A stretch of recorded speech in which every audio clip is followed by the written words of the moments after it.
Hello everyone, and happy Tuesday. It's the second Tuesday of the month, and that means it's Blue Water Task Force Day.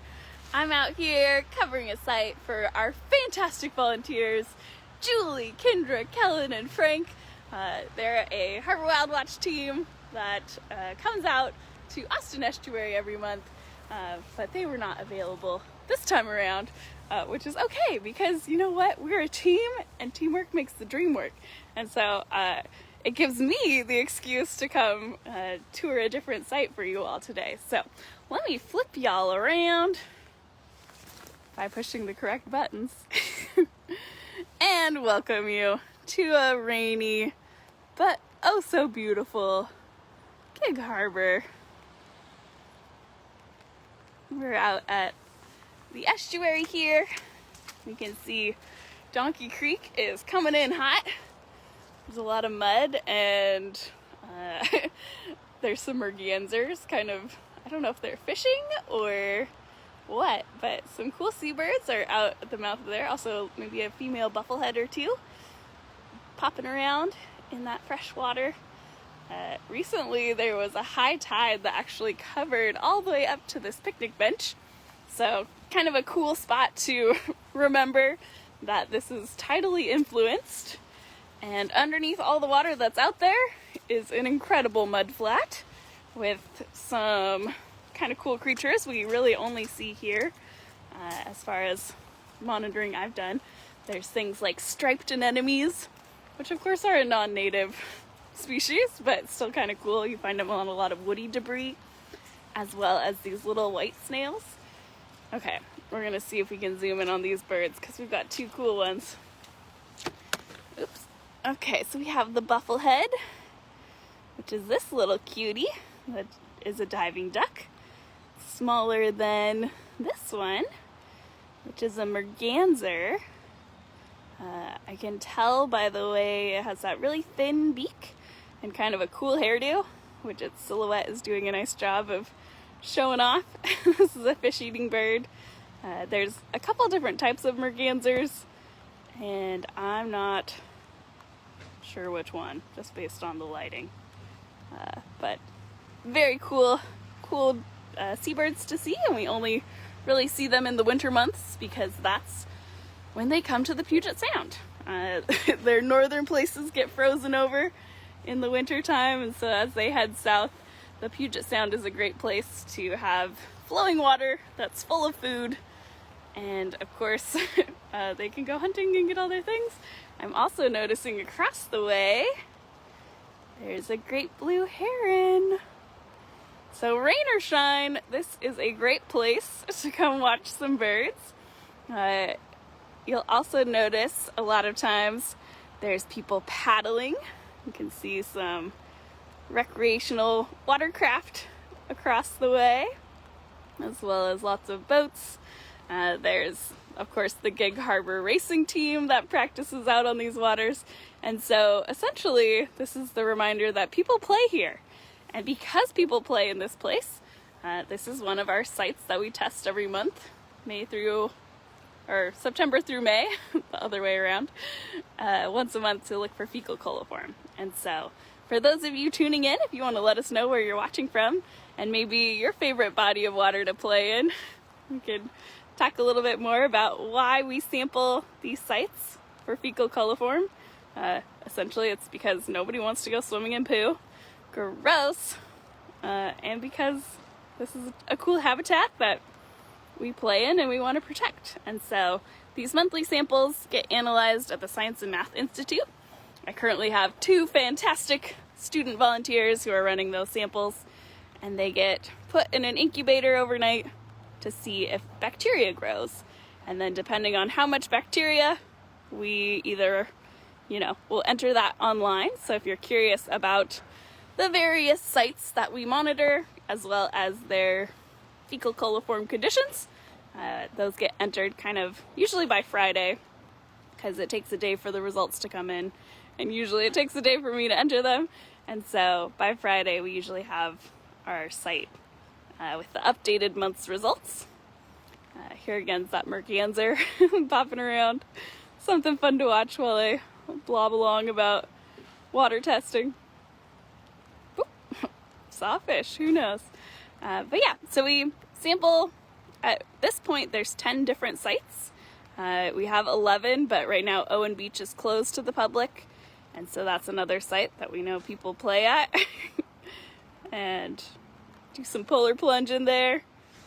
And so we just want to, you know, have a resource for people to be able to check in and see, is the water I'm putting my face in clean to swim in? And yeah, Lori, great question. What site has the results for most fecal matter? Currently, the Thea Foss dock has been a really hot spot, and that's one we've had to repeatedly test twice. So when we get a really high reading, which we've gotten some pretty high readings from there, as well as we got a high reading at Dash Point and let's see, Foss, and I'm blanking on the other one, Jack Hyde, along the Tacoma waterfront. Those were the three that hit really high levels, and then when we went and resampled, they kind of simmered back down.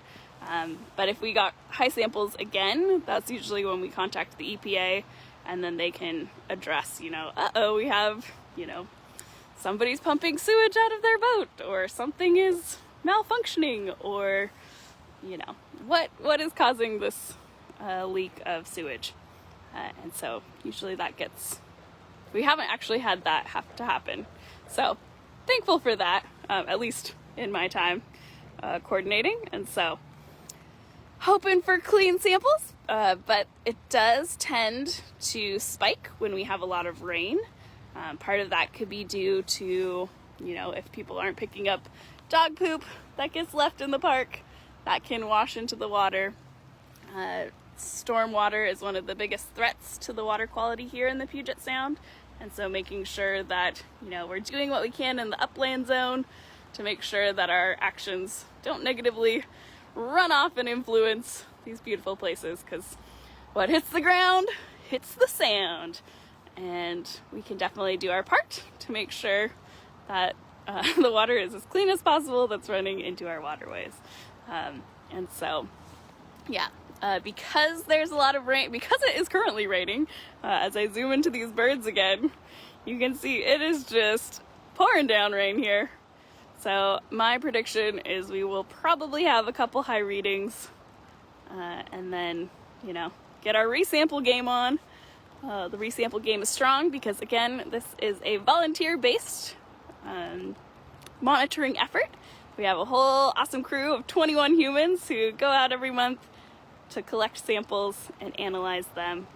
And without those rockstar volunteers, this wouldn't happen. So big cheers to them. Brave in the rain today. Sometimes we get lucky and get sunny days. I know Kellen and Kendra, our team who typically monitors this site, not only do they have to battle the elements, but they get to play in this lovely mud.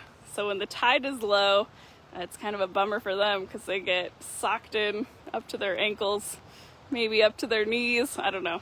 They've sent some pretty funny pictures of themselves in the mud, and that's one of my New Year's resolutions, is to do a monthly post featuring the Blue Water Task Force program and those fantastic volunteers who donate their time and their mileage and energy to come collect these samples. So huge cheers to them and everyone out there collecting samples, and hopefully those of you who play in the water can use that site where we log all the results as a resource, because we definitely want you to be able to check in and see, okay, how's the water quality here in the harbor, or how's the water quality at Titlow Beach Park, or how's the water quality along Point Reston. We again have 11 different sites that we're testing, technically 10 because again Owen is closed right now, but it's kind of a cool thing that we get a little monthly peek at how that is doing. So with that, because I'm out here getting soaked, I'm gonna pop over. We're gonna get this sample collected. So a little bit about how we do that is we, again, are gonna flip back around, have our handy dandy lunchbox. I think the hardest thing about Blue Water Task Force is remembering to freeze my ice pack. So as I open this up, you will notice we get to have shout out to Mom's raspberry jam. I had this in my freezer because I forgot to put these in my freezer. So this is helping keep our samples cold. And I've already labeled my bottle because I knew that was going to be hard to do on camera. And this is essentially the sample that we take. And then 10 milliliters of this gets processed in the lab with a little solution of bacteria food. And that will help us, I guess, express whatever fecal coliform may or may not be in the water. And then we can do results off of that. If there was better service at the Science and Math Institute, again, the people we partner with to use their laboratory space, cheers to them. Yeah, thanks, Mom. We would probably do some lab stuff, but we do not get any service in that building. And so we might just have to do some fun little pictures and videos and make a movie for you later. So essentially what happens is I go collect a sample of this, or a sample of water in this little vial, and then we bring it back to the lab, and there is where we get to find how this place is doing. Get a peek. We've got a dedicated birder on the scene. Because yeah, this is a great site to come watch some birds. So again, we've seen some bubbleheads, some golden eyes, some mergansers. There's this nice little pile of gulls having a little bath. The fresh water that's coming out from Donkey Creek makes for a pretty suitable habitat for bath time for birds. Sometimes we'll get like huge piles of gulls, or the Canada geese also tend to frequent this site. They're pretty cute. They'll do like these impressive rolls in the water. Always a fun time. Again, sense of place. We're out here by the Harbor History Museum. That nice big red building. In that garage area, there's the rebuilding of the Shenandoah. Come by, see that. Give the Harbor History Museum some love. And with that, I'm gonna go collect our sample and get it back to the lab. So thank you all for tuning in. And again, in the description of this video, you can find the link to our water quality results. So if you want to take a look at what places are getting monitored, as well as how they're doing, pop on over there to see what's what. Other than that, it is getting soggy out here. So thanks for tuning in. Hope you're staying dry and warm somewhere. Howard, for the glove question, we use hand sanitizer, and that tends to work pretty well. So sanitize, sample, and carry on. So thanks again for everybody for tuning in, and we'll see you next month for another beach walk and some water quality.